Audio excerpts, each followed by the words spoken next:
Revelation 4425. From the 2nd of September 1948. Reference to natural disaster, destruction and living situation after. The world has already experienced great things, and it will have to experience even greater things. You humans are not yet aware of the time in which you stand, and you have even less idea of the time you are approaching. You pay no attention to the indications, and when you listen to them you do not believe what is announced to you. And thus you will watch in horror the events which will shortly take place and draw people's attention to themselves. And you will constantly hope for a remedy because you cannot believe that your earthly life shall continue without all pleasures. Yet earthly help will only be granted to you if you betray me, and only if you will remain faithful to me, take a difficult life upon themselves, and realize that the time of the end has come.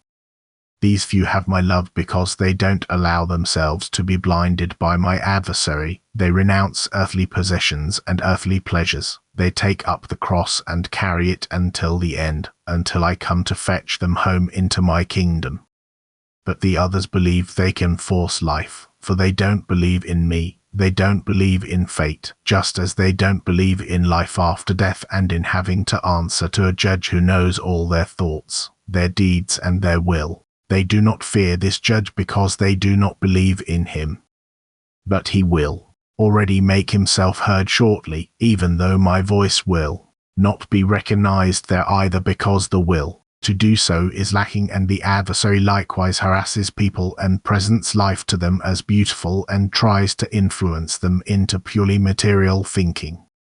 And he will be able to achieve great success, for people are far more his followers than mine, and therefore don't want to hear about the end either.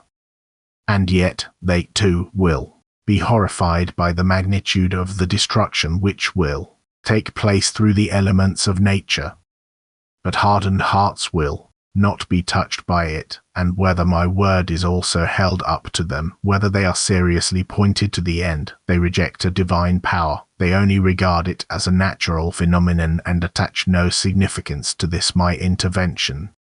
For them the final admonition is unsuccessful. They sink ever deeper and in the end will belong to those who will be cast into darkness by me, for they don't take hold of the hand which reaches out to them, and thus they will fall into the abyss again for a long time. Amen.